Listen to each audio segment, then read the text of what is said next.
Greetings, brothers and sisters. Today is the second Sunday of Lent, and our readings present today the call of Abraham and the transfiguration of our Lord Jesus Christ.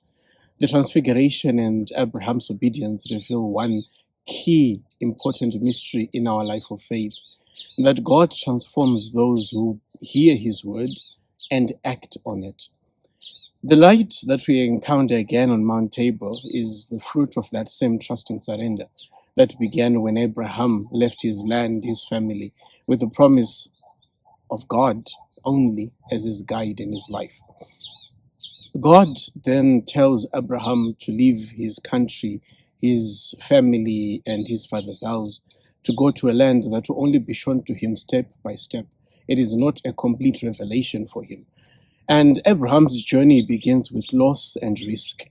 And we see him letting go of what is important to him and going into a place he did not know.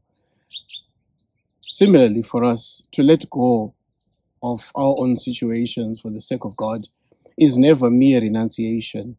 It is a making of a room for future and seemingly larger future that we could not design for ourselves, sometimes which we may not even see because of our human condition. Land places us alongside Abraham and asks a very major question.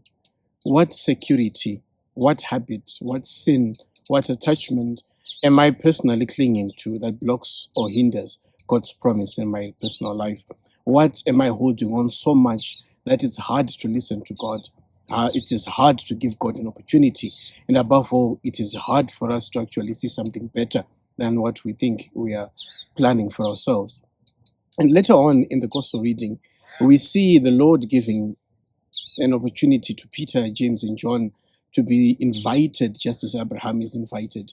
He takes them up to the mountain where they did not really understand what was going on, and then he transfigures himself before them. The vision comes just after the Lord, in his teaching, had spoken of the cross and the cost of discipleship, what it takes to be a follower of Jesus Christ. And this raises many questions in the disciples' minds.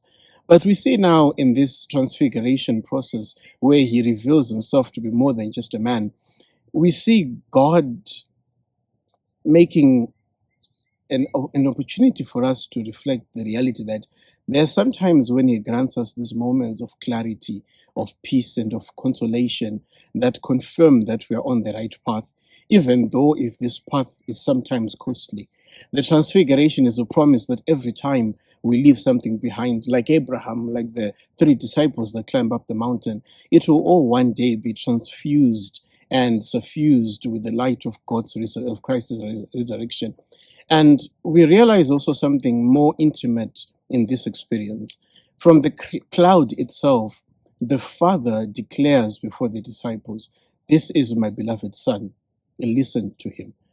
And we recognize that during this Lenten season, the idea of listening to Jesus is key. And to listen truly to Christ invites us to recognize and to be able to let go of other rival voices in our lives that challenge and contradict God's voice. We see this in recognizing our pride, our fear, our need for control, the patterns of sin we justify constantly in our lives. The disciples fall to the ground in fear, which is a very human thing to do because in the face of such greatness, they are frightened, they're reminded of their human condition, they are reminded of how simple they are in this particular moment. And Jesus, however, touches them and tells them, "Get up, do not be afraid." And when they do look up, they see no one else but Jesus. In this one specific experience, we are presented with an idea for this Lenten season to allow God to touch our hearts in such a way that, in the face of all that we are going through, personally and as a church, as a community, as a family, we might be able to see only Jesus remaining at the center, which is more important than our comforts, our reputation, and our plans. And we recognize also in this particular event that in all of this, God is the one who actually calms down our fears. And while we may feel that we're too weak to go through the process of Lent, to fast, to pray, to give out to others, to make room for others in this Lenten season, Jesus touches us and tells us to get up. Do not be afraid. It will be okay. Get up. And this is a message, especially for those of us who are at times questioning their own relevance in their family life, in the church, in situations where they feel they're not adequately set for their calling in life in general. And the Lord tells us to not be afraid. You should get up.